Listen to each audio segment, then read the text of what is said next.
Ah. Hello. Hi, everybody. It is Tuesday, Tuesday. September 3rd. This is day 41. I checked. All our videos are uploaded, so I had to check.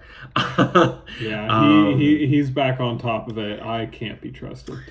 With anything. No. Yeah. So this is the day that we went to the surgeon's office, so I guess we can include that in sort of our general health update. Yeah. You go. So basically, I'm doing well. The surgeon is very pleased with how our weight is trending, how we look, how our scar, our incision points are healing. He did take a look at my belly button and basically was like, He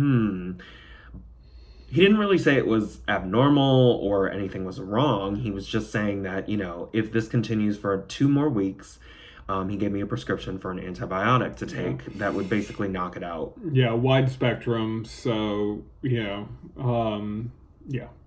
But I guess it's good. I guess it's fine, or this is as to be expected. I'm not sure. But anyways, belly button is still, it doesn't hurt or anything. It never really has beyond that first 2 days of it. But yeah. Yeah, start putting your bets in the comments on what day we're gonna come on here and be like, the belly button's good, y'all. When will yeah, it's been an ordeal, honestly. Yeah. We'll call it the belly pool or the button pool or something. But yeah, so the good thing is that he was kind of like, if it's not better in 2 weeks, here's a prescription so you don't have to come back or anything, for some wide spectrum antibiotics. The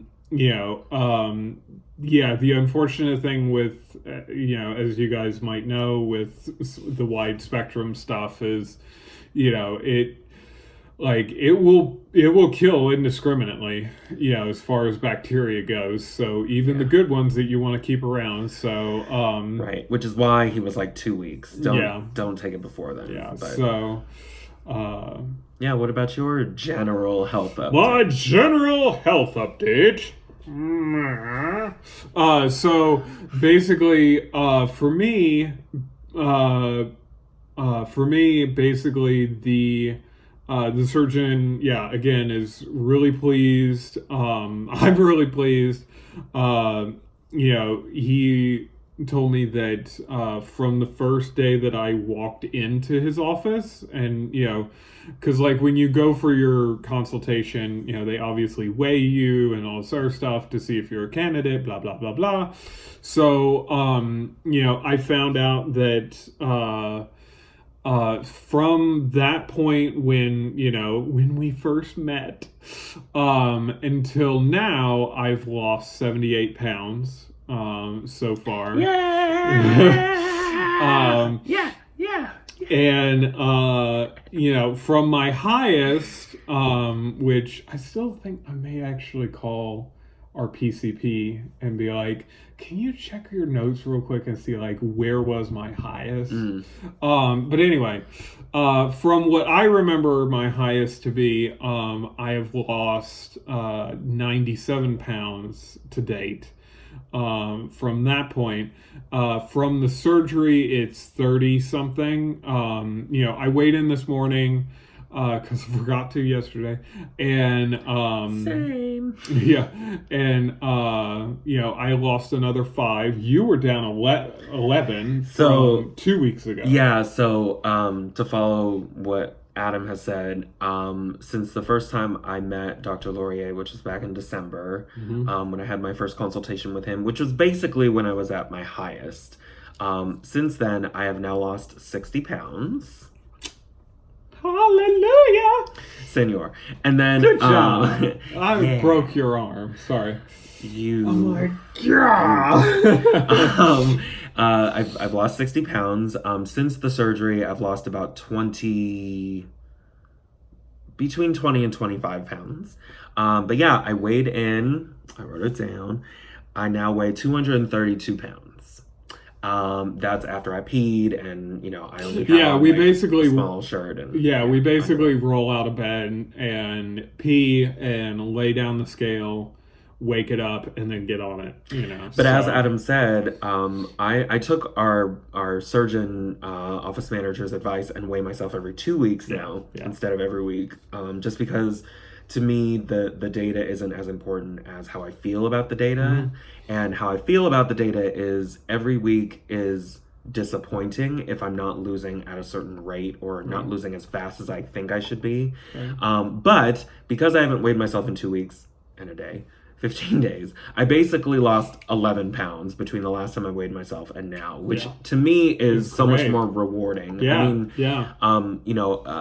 just to, move on a little bit from the health update and talk a little bit more about the surgeon's visit, basically, one of the things that he really reiterated to us is that plateaus will happen.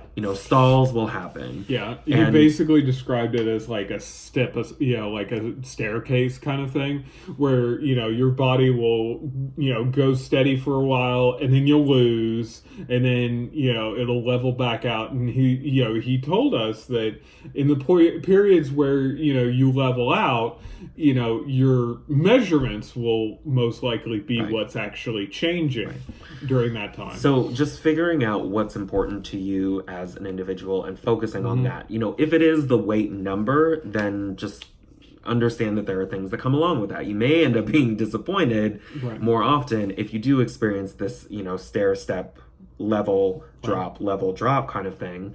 But your clothes may fit better. You may feel more comfortable going outside and etc.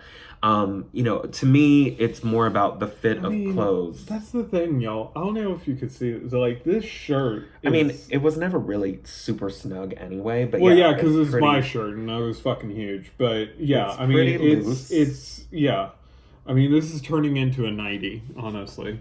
90. That's such a cute term. That's a so nightgown. It kind of is. But just figuring out by what measurement or by what criteria you want to evaluate your own weight loss journey, what that looks like, and figuring that out for yourself. Adam, definitely a data person, definitely driven by data. So tracking stuff every week is helpful. Yeah, because the thing is that I can then take a look back and see what the trend is overall. Getting that average is kind of what's important to me. One of the other things that, he talked about that I kind of want to share with the viewing audience. Of 2 people. Right, but, if anybody is planning on, doing the sleeve and whatnot, or any bariatric surgery, actually, one of the things that the surgeon reiterated to us today is, the first year is super stupidly important. He freely admitted that he has no, there is no kind of scientific explanation for the trends that he sees for the, kind of year mark. But he's like, after thousands of patients, what he's noticed is that, around the year mark, is when, losing more weight starts to get really hard. He's like, it's not impossible. It just takes a lot more effort after that point. So he told us, he's like, I have some folks that are like, I'll get to the exercise, later on in the year, and then the year mark hits, and I mean, I don't mean to make this sound like it's like Cinderella's clock going off, where it's like, kind of is. Yeah, like midnight of the year mark, then, your belly turns back into a pumpkin. It's not that, but it's one of those things where, around that time frame, if you then start to kind of quote unquote get serious about it, it's most likely going to be too late to lose weight at the rate that you could have lost it, during that first year. So, that was one of the other things that he was really pleased about, was that, we've been, following the food regimen. We've been exercising quite regularly, and so, he was like, you have to keep it up this year, which, the thing is that, the last couple of days, like, last week was kind of trying for me, I'll be perfectly honest, where I was like, I was so tired and so beat down by, work and having to do the job of like 50 people, that I was just kind of like, God, I really wish that I could just sit here and just do nothing, veg out, have whatever I want and blah, blah, blah, but the simple fact of the matter is that at that point you're cheating yourself. And honestly, like I've always said, I mean, not to get morbidly real on your asses, but, at the end of it all, you're going to be the only one there. Like, when the Grim Reaper comes for you, or whatever the hell you believe, like, it's, la-di-da, like, it's gonna just be you, like, like, if I'm laying on my deathbed dying, like, he can't go with me, even if he's like, Romeo Juliet style, like, dies or whatever. Do you know how... Yeah, I know they poison themselves. Whatever, but like, I don't. What version of Romeo and Juliet did you read? I don't know. I read the Kanye West version. I don't know. I'm just kidding. Anyway, but no, like, so the thing is that like you have to take care of yourself. You have to, like, the thing is that you have to want to do this. You have to want to, as much as we keep saying it, go on this journey, and the thing is your parents were talking today that, they had like this thing on CBS or whatever, about folks that get a bariatric surgery and how it, drastically reduces the likelihood of some of its comorbidities, heart disease, diabetes, those type of things, and, we were both kind of like, yeah. What have we been telling you for the past, well, for me it's only been like 3 months, I guess. Nah. I didn't tell them super early because I knew they were going to be against it. Yeah, see, that's the thing is that I told them first so that whenever he ended up telling them, they could be like, oh, it was all Adam's idea, he's forcing him into it, and I'm like, come and hate me, bitch. Even though that's what your mom said. No, she knew that. No, she was like, are you sure that Adam didn't convince you? Oh, yeah, that's true. Yeah, my mom did say that to him.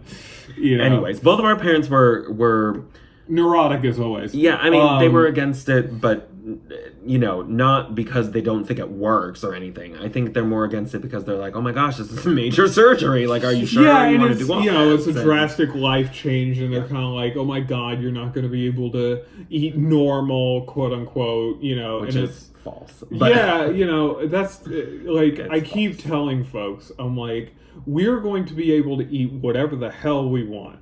However, the amount that we're going to be able to eat and whether or not we're going to actually want to spend our precious stomach space filling it up with whatever you're talking about, that's a whole different story. Right. But we still have the capabilities. But I think the bottom line, I think I think the bottom line I think that I'm getting from what you and Dr. Laurier were saying is that the first year, it's imperative that you make the lifestyle change very, very early and make it pretty much permanent. I mean, basically Dr. Laurier was like, listen, if you, work out really hard for the first, year or whatever, and then you find yourself grazing, which I want to get into a little bit in a second because of something else he said about food quantity now. But like, if you start getting into old habits or you're hungry in between meals and therefore you snack, like there's certain things that you can do that even if you worked out really hard in the first year, you can still not set yourself up for success after. Right. So the whole goal of this surgery is this is a tool that will, as Dr. Laurier said to us today, get you to places that you could not have gone before. Correct. So now that we have this, it's this weird, like, you're not starting from scratch because it's not like you're a baby and then you grow up or whatever. Right. But like in a sense, you are relearning how to eat, as we have said before. Right. So as you relearn how to eat, as you learn how to integrate exercise into your daily routine, as you integrate vitamins and supplemental protein, like as you make all of these life changes, you're really ensuring that going forward, you're more informed as to how to make better choices. Mm-hmm. If you make those choices, great. Then you have the practice and you have, it takes 30 days to make a habit or whatever woo-woo psychologists say about it. It's like 23. But like the point is your surgery is not just a surgery and then poof, you're skinny even if you work out for the first year. It's the whole point of it is you're making a huge change. We could still be back eating whatever we wanted, working out whenever we wanted, which was not very often, not taking our vitamins regular, like not drinking enough fluids. Like we could still be doing that. We could be having a lot of health issues and we could, possibly not be as happy as we are now. Like there's just a variety of different things that our lives still could have been, even if we didn't have the surgery. Mm-hmm. But as we were explaining to Dr. Laurier today, the surgery is allowing us to, improve our lives. It's a choice that we have made to do that. Right. I know that there are people out there who get gastric bypass or get gastric sleeve or, the lap band or etc. They get all of these surgeries. And then unfortunately, because of choices that they make, which I can't judge them for because I can't say that I won't make these choices in the future. Right. But they have to get re-sleeved or, they have to get re-bypassed. And like, that's such a nightmare scenario. You've already done it once and then you have to do it again. And you have to basically relearn how to relearn stuff. And it's just save yourself some time and money and heartache. And if you go through with this process, try to see it through as best you can. We're in a fortunate enough, privileged enough position where we can afford like good quality food, protein. We can afford all of the things that we need to do. Our medical bills and our insurance covers a lot of it. Like we're in such an elevated, privileged position that we're able to do all this. And we understand that not everybody is able to. Yeah. And it's hard. It's hard to make these choices and it's hard to maintain these choices and it's hard to, let go of old habits. And like, I guess this kind of segues into the third point that I wanted to make about what Laurier said to us, which was that I feel hungry now, like between meals. Before you start that though, I do want to say, making the videos and talking to y'all is a great way to kind of like keep yourself accountable and stay in shape. And it's a great way to stay in shape. Mm-hmm. Biking away from Hurricane Dorian, it's a great way to stay in shape. Jesus fucking Christ. I piddled out anyway. Jesus tap dancing. But that's the thing is that, that's the other thing is, I feel like there's a lot of times where I'm like, well, I could probably sit here and totally fuck up, but, then I'm probably going to have to talk about it on the video, because, I want people to see really what it's like, So, yeah, it's, that's the other thing is, we also have a great support network. Yes. Our friends are on board. My coworkers that I actually give a shit about are on board. So What? You just be saying all of your work shenanigans. And What? I come on, people. It's work. Hello, seriously. I'm just glad you haven't named any names or positions. But yeah, where the Missionary. the Tibetan Mastiff style. I hope you like missionary. I think the hardest thing for me ultimately is because I get hungry. Yeah. I'm that doesn't go away, and some of it is psychological, but some of it is just we eat so little and now our sleeve is empty, our stomach is empty, and it's hungry again. So today I was talking to Dr. Laurier about we were discussing how our meals have been going, some examples of things that we've been eating, not by the hour what happens, but kind of explaining what our process is like throughout, what our day looks like and what we're eating and stuff like that, which, by the way, maybe we should consider doing a what we eat in a day video. The mukbangs are fun. Also thinking about doing some cooking videos, so we'll see. Yep. But we're going to be doing some of those I too. think one of the biggest points that he made about, grazing and food consumption at this point in our recovery and at this point in our phases is that if you're hungry, you're hungry. Just make good choices when you eat stuff. So I was telling him hey, one day I went up to 97 grams of protein. It felt like a lot because the book was kind of 60 to 70 is what you're shooting for. So I was like, maybe I should cut back. Now today I'm actually looking at a possible protein. I might not meet my 60 to 70 goal. But what he was saying is that because we're starting to work out more, we definitely should be aiming for high protein consumption. Mm-hmm. We should already be aiming for that anyway. But the minimum is 60 to 70. Right. That's not what your goal, in other words, what kind of your maximum is. Your minimum is 60 to 70 grams of protein. So he's like, if you eat 97 grams of protein in one day, that's fine. Right. There's nothing. In fact, because you're working out more, you should be shooting for a higher protein content. Right. So now I have to go and figure out what my additional protein source is going to be. But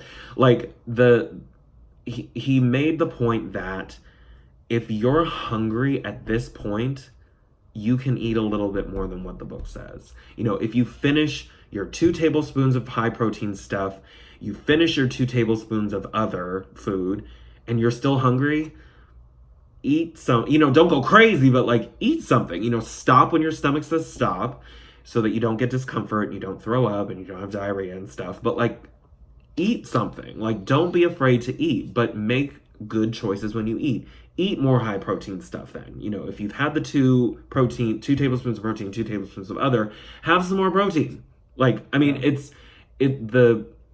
As we move further in the years, he was looking years and years in advance. If you're grazing because you're hungry, then you're going to have a problem.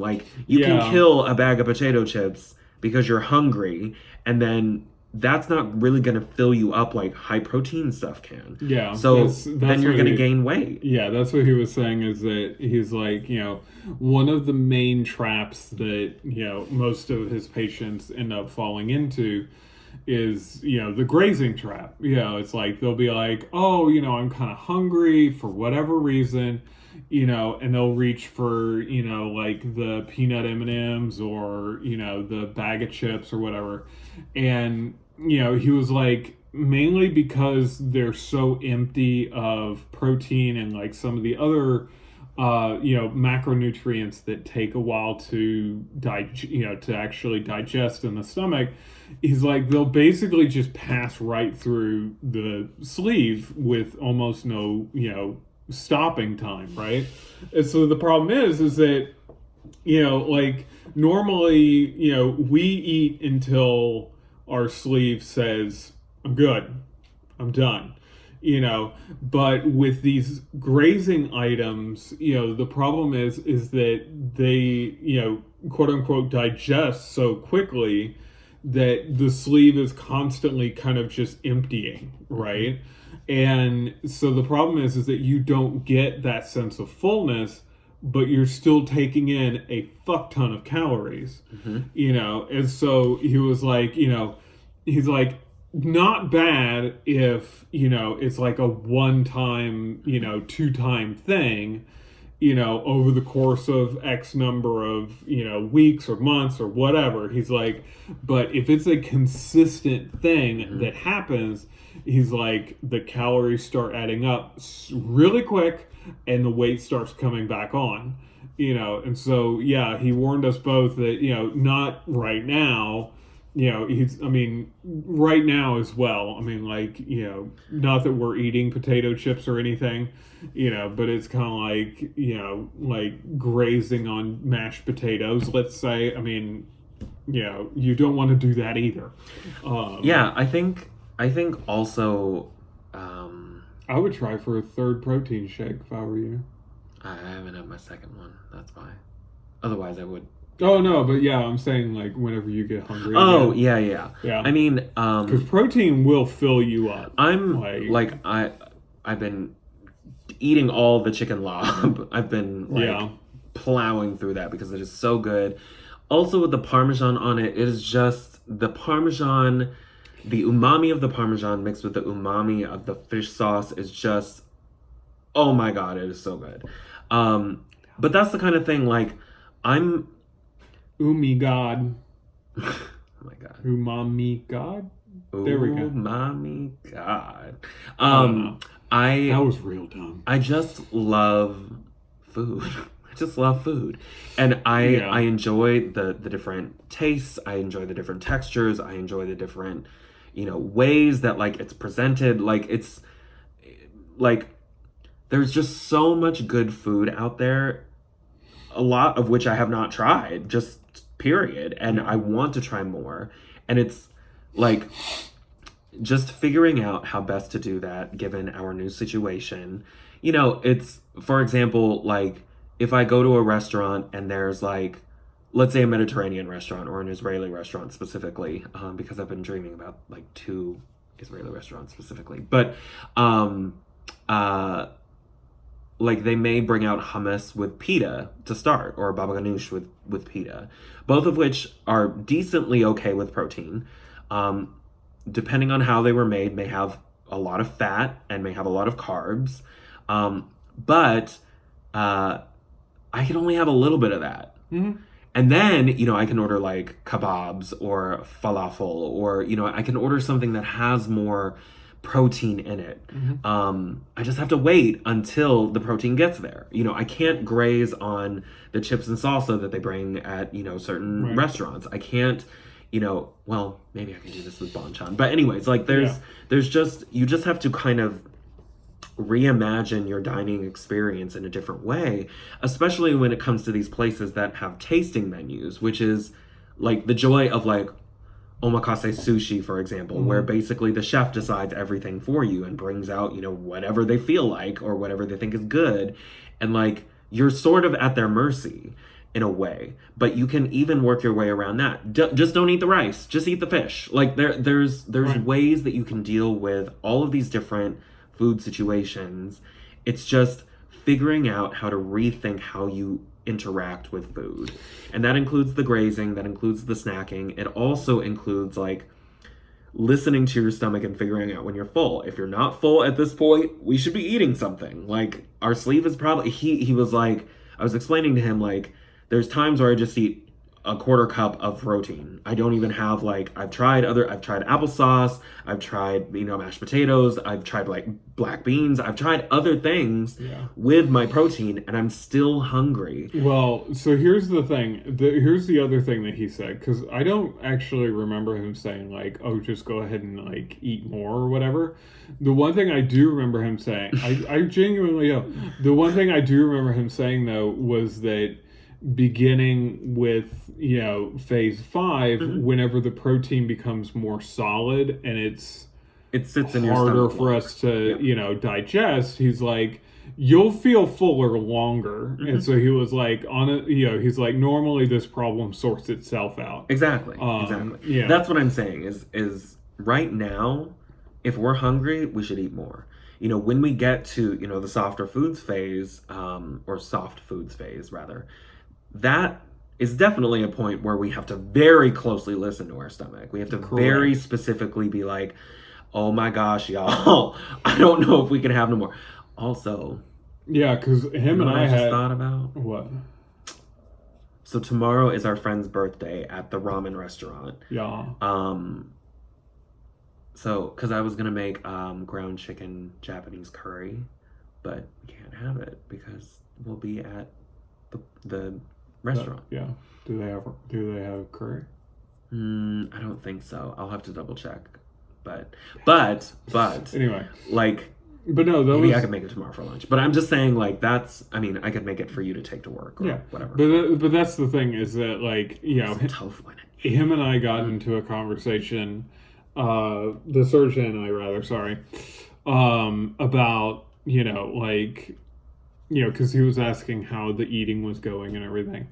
You know, and I was like, you know, there's definitely some meals where, you know, like, I feel really full, you know, and, like, there's been a couple of times where, you know, like, I've overdone it, you know, and he's like, oh, and you know, feel it, like, you know, kind of up in your chest and everything, and I'm like, yup, you know, and... Gosh, has he done this before? I know, it's almost like he's had thousands of freaking patients, and so, Thousands, y'all, thousands of patients. Yeah, and so, yeah, he was kind of like, yeah, he's like, you know, and I told him, I said, you know, I basically started, you know, chewing my food more, you know, and just slowing the F down, you know, and he was like, yeah, he's like, that's, you know, he's like, basically your body is telling you, you either went too fast or you had too much, one or the other, you know, and so. But I just think it's interesting that our hunger levels are so different. Well, see, here's the thing with that, is that you are the foodie between us. You know, like, I've had cat food, or what he calls cat food. I've had my tuna salad for how many meals now? Yeah. Like 3, maybe 4 in a row. Yeah. You know, except for breakfast. I don't have it for breakfast. Yeah. You know, it's, that's the thing, is that, you know, it's like... I've had the lob 3 days in a row. Like, I mean... Yeah, you know, but that's the thing, is that, like, you know, even whenever you take the leftovers, you're like... not 3 days. It's like 2 you days. know, you're adding, like, more fish sauce and, you know, all these other, you know, like, seasonings and whatnot. You know, it's like, I just, you know, I have a different relationship with food than you do. Well, you know, which is, I think, what it, like, you know, mainly what it is, you know, is that, like... You know, you're just looking at food differently, and it's like, I'm just looking at more the process, I think, you know. But I'm not just talking about the diversity of the food or the repetition of the food. I'm speaking specifically about, like, you will not finish a meal because you are full. And not because you're like, well, I don't want to push myself, but, like, you are legitimately full. Yeah. I have left food on the table, yeah. I have left food on the table maybe once. And, like, yeah, you know, listen, we're trying our best to, like, improve the quality and the taste and the texture and the whatever of the food, but, like, this is not gourmet, you know, I'm not a chef or anything. Like, this is just, you know, fun home cooked food or whatever. And so, like, I think it's just interesting that it's, yeah, like, I don't know why I am so hungry. And I know that I fill some of my day with, like, what am I going to eat? And, like, what are the cool new restaurants? Like, I know that I'm filling my day with some of that. So some of that must translate into me hungry, me eat. But, like, it just feels like I was just thinking about this. I think it was 2 days ago. You had peaches as your side dish. And I forget what you probably had tuna, but maybe it was something else as your main dish. That's a combo, yeah. I was very surprised because I tore, and I'm not talking about speed, but I ate all of my food. I tore through, I wolfed down my food in the slowest way that we can without causing bodily harm. I chewed everything until it was a fine consistency. I waited 20 seconds between bites. Like, I did all of that, and I still was hungry.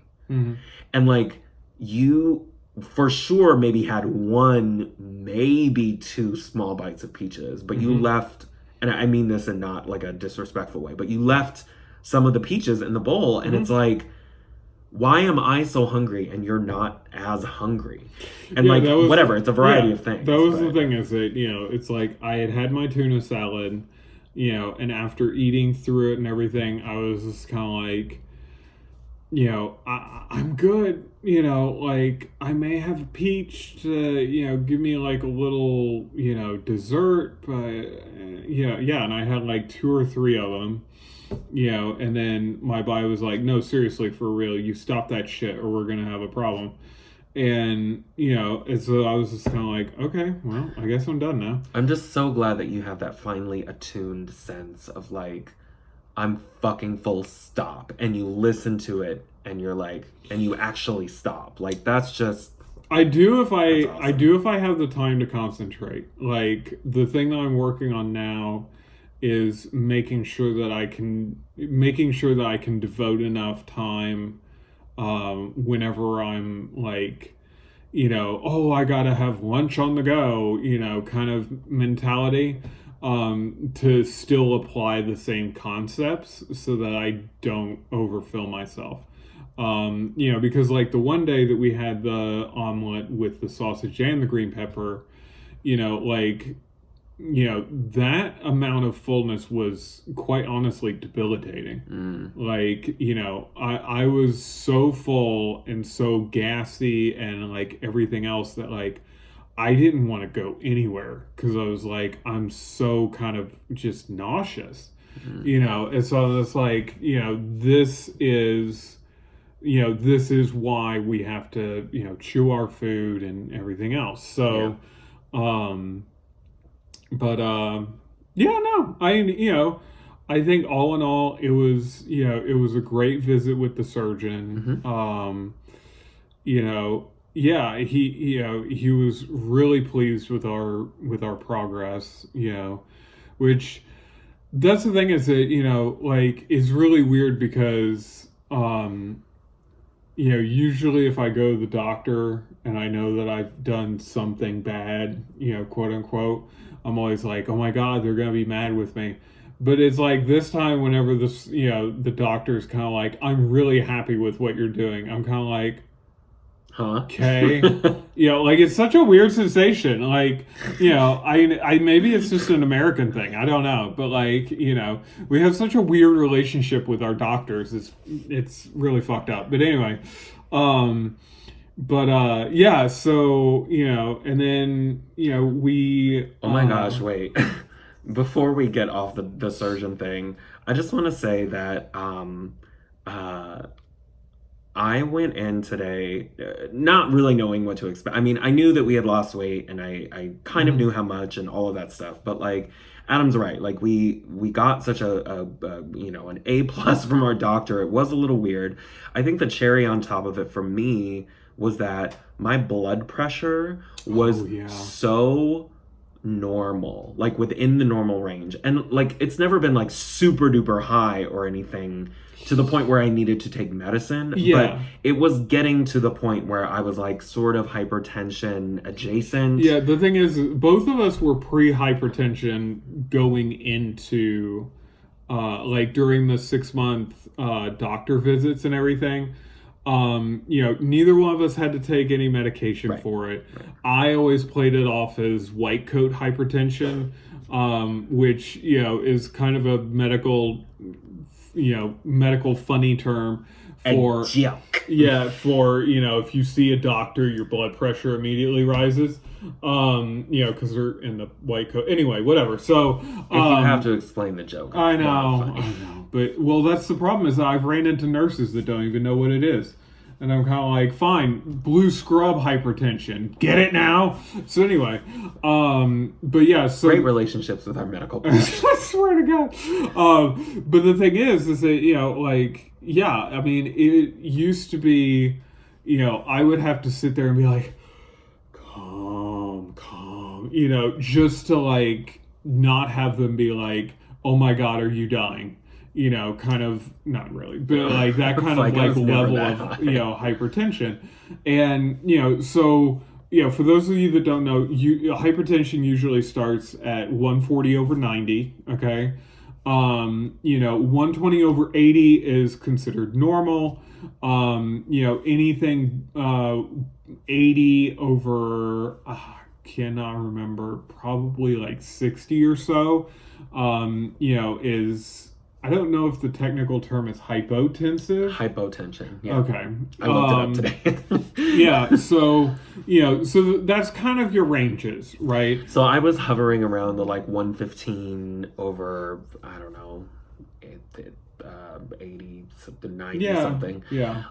Today, my systolic was 93. Yeah, it was like 93 over 68 or something I like think. that. I think it was 93 over 68, which Yeah. is like in the normal range, but I do not remember ever being under 100 in my systolic since I was a teenager. Yeah. Like, I'm not saying that I wasn't in between, you know, 18 and now, but just, I do not recall a time when I was ever that low. So Yeah. it's just astonishing to me how helpful the surgery has been, even on, I mean, you know, your blood pressure is related to a lot of different things, but it's just, it's amazing how low that got in just a month. Yeah, because that's the thing is that amazing. mine was 114 over 73, if I remember correctly. Yeah. And Also great. Yeah, and the thing is that, like, you know, the great thing with us lowering our blood pressure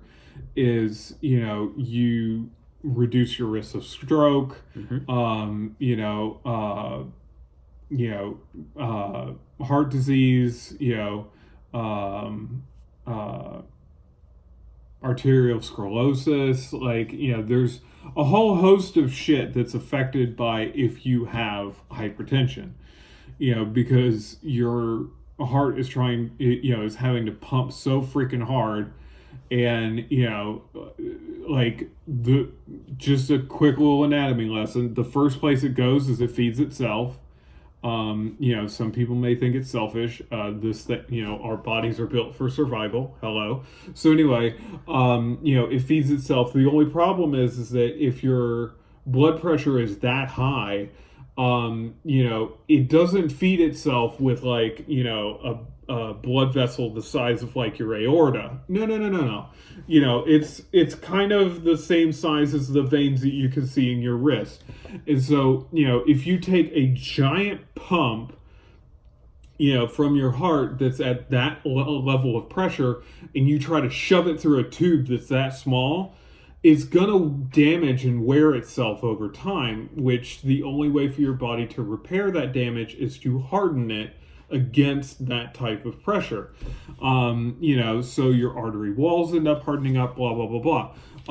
You know, other quick fact, the second place that everything ends up going blood-wise is to your brain, because that's the other organ that basically everything else in your body is meant to keep alive, period. Everything else is just secondary. Who cares?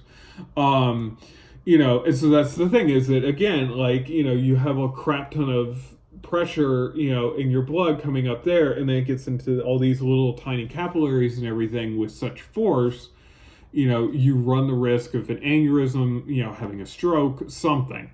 You know, so for us to kind of be getting a lot of that stuff under control is really amazing as well.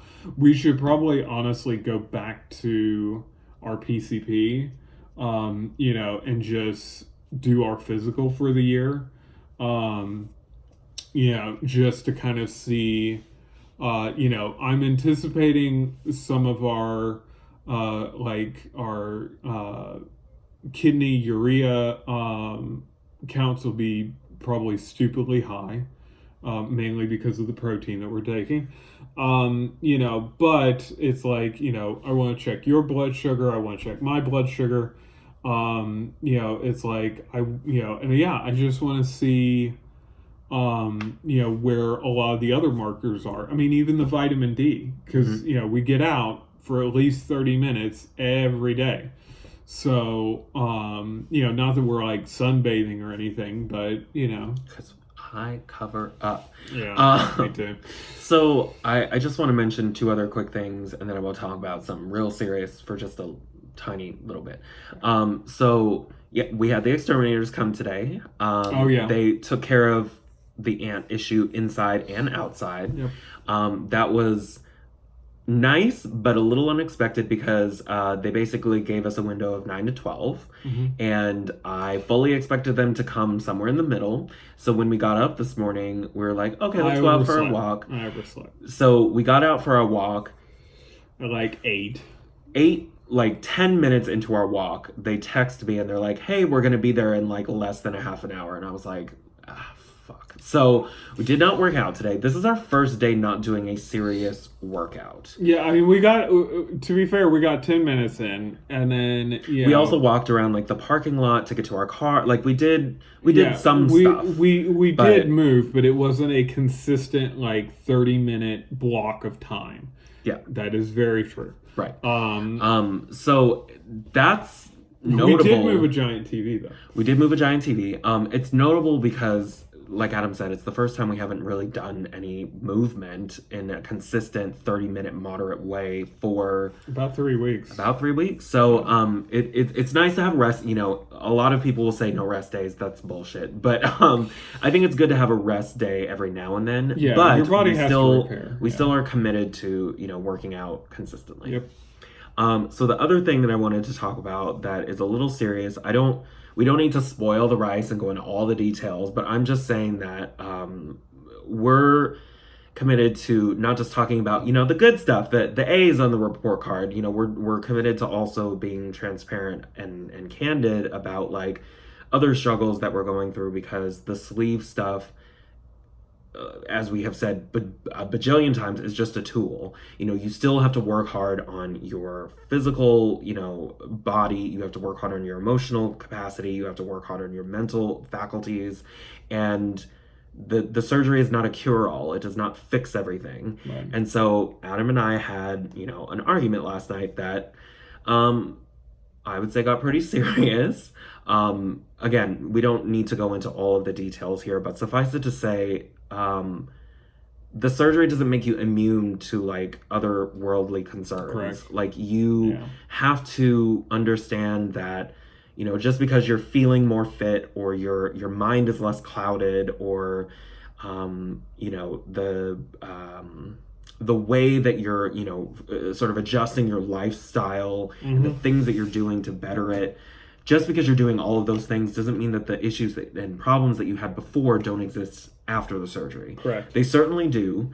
Hopefully after the surgery you get more mental clarity and you get more focus so that you are able to look at it either from a different angle or from an adjusted angle so that you can work through some of the things that you're going through. But yes, Adam and I fought yesterday. Wasn't pretty.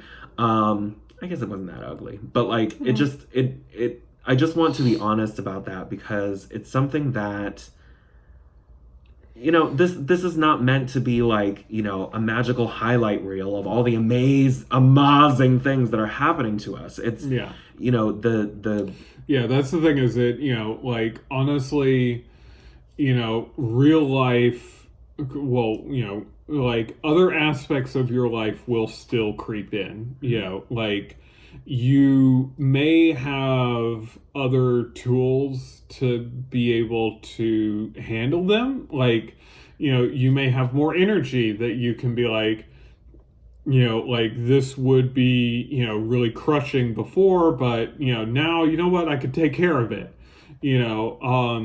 or, it may not be that big of a deal to you or whatever, but, those problems will still exist, and, if the sleeve or the bypass or whatever you decide to have isn't, kind of equipping you with better tools to deal with it, then, like, you're gonna still have to deal with it, I mean, that's just kind of the name of the game. Yeah, I mean, like, again, basically, we hashed it out. We, said what we wanted to say, talked through it all and everything. We're good. This is not a goodbye thing. Yeah, exactly. This isn't, the channel is dead. Goodbye. The journey is over. Yeah. We ran into a fork in the road. The journey is split. We ran into a fork in the road. We picked it up and we ate stuff we weren't supposed to eat. And now here we are, spooning. Yeah. But I mean, I think it's important to just be honest with you all about like I know this video was really long, but like it's this experience that we've been through is really hard, and fortunately we both went through it together. I know that there are plenty of sleevers or bypass patients where one person did it and then their significant other did not do it, and that causes tension and friction too, because listen, you have to adjust to the person who didn't do it or is not familiar with what it feels like, has to adjust to a potentially completely new way of life. And so we're lucky enough and privileged enough that we did this together, and we kind of know what the other person is going through on a more significant level than if one of us didn't do it. Correct. But yeah, it's difficult. Life is difficult anyway. Relationships are difficult anyway. And then when you add the sleeve on top of it, it's supposed to help you deal with certain things better. It's supposed to help free up your mind and your body to do more things. It's supposed to, empower you. And that's wonderful. But that does not immunize you from going through shit that that everyone in any kind of relationship will go through. Financial issues, love issues, sex issues, eating issues, family issues, friend issues. Like all of these issues are things that everyone in a relationship with somebody goes through. Yep. It's just that now that we have undergone this life-changing thing, everybody keeps telling us it's life-changing, and I'm like, well, you are not in our lives. But the thing about going through all of this with somebody who understands what you're going through, but also like is caring enough and committed enough to want to see it through with you regardless, and like work through shit and talk through shit and get angry and then get sad and then get happy. It's I don't want to be like love is wonderful and it's never wrong, but like it seriously is wonderful to have someone like Adam in my life who's able to like we go through so much together before the surgery, and then we go through the surgery, and then we still go through shit. Like it's hard to be in a relationship, but I think the sleeve is supposed to help you get through that shit. But I just wanted to be transparent about like we still argue, we still fight, we still, love each other, we still, get mad at each other, we still argue, we still, laugh and do stupid shit together. Like we still do all the things, no matter what happened, even if we didn't do this surgery. But I think the surgery overall has helped us to, focus on stuff that is important to us, figure out stuff that maybe we hadn't talked about or we needed to talk about or wanted to talk about and just hadn't because we were tired or upset or whatever. And like the surgery is helping with that too. So like, we're still not like honeymoon phasing or whatever each other, but like the point is the sleeve is meant to help you in so many different ways, and this is just a way that I think has helped us. Like, I mean, it's still hard. Yeah, because that's the thing is that, like, luckily I, like, we had, because we had the bug man and then we had our surgeon's visit and everything, I worked remotely today, and I mean, the good, granted, I usually end up, treating myself a little bit lighter on my remote days anyway. But I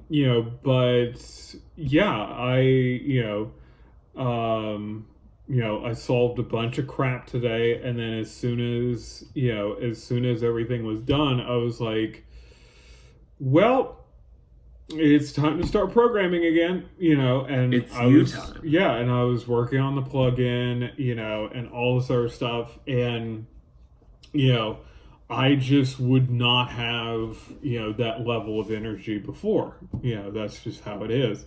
But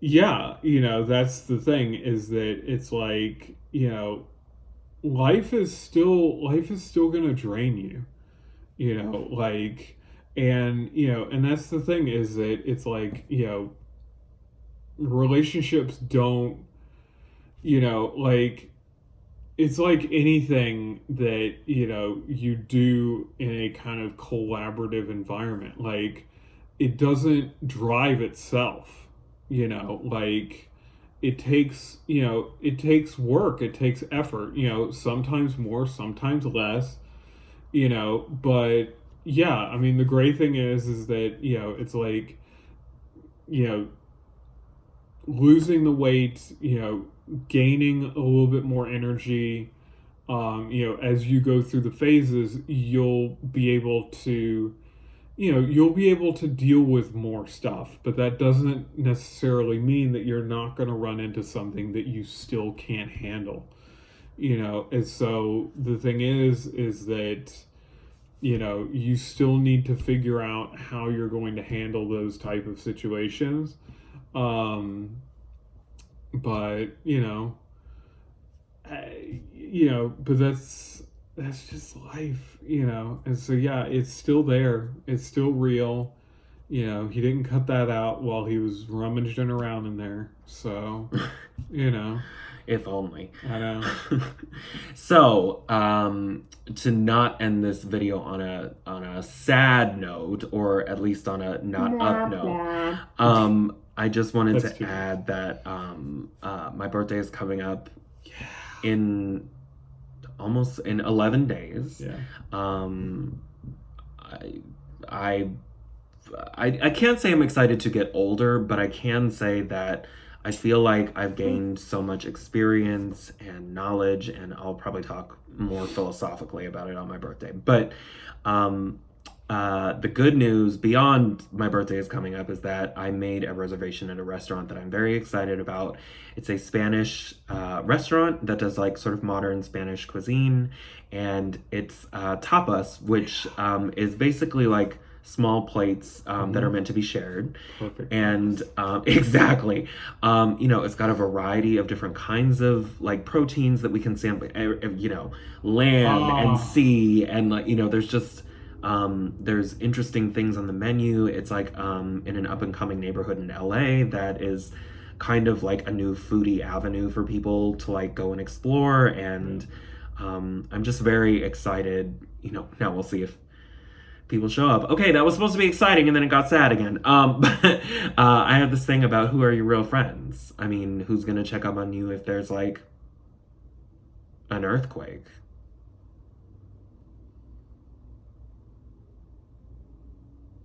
This one. He'll check up. Oh yeah, I will, but yeah. See, I usually don't end up worrying about that type of stuff because I just have already programmed myself to assume that answer is no one, and so I just rely on myself. So. Oh, not me. Sure. Or you. Oh. We keep trying to end on nice notes, people, and we can't seem to find it. Why can't I end things nice? Yes. Oh my god. American Dad. Okay, that was a good one. So we'll catch up with you. I know this is a long video, but please, if you have time, watch the whole thing, because we talk about some of the surgery stuff, and then we get a little bit more up in the emotional stuff. So. Right. I hope that you are enjoying these videos. We'll be doing more of them. Yep. So the journey continues. The never-ending journey. Yes. The journey to the rest of our lives. Cue the 80s music. Okay, anyway. No, I'm not editing that in. Sorry. But also, our whole video might get muted if you did. Yeah, that's very true. Because we're on YouTube. All right. All right. Later. Bye, everybody.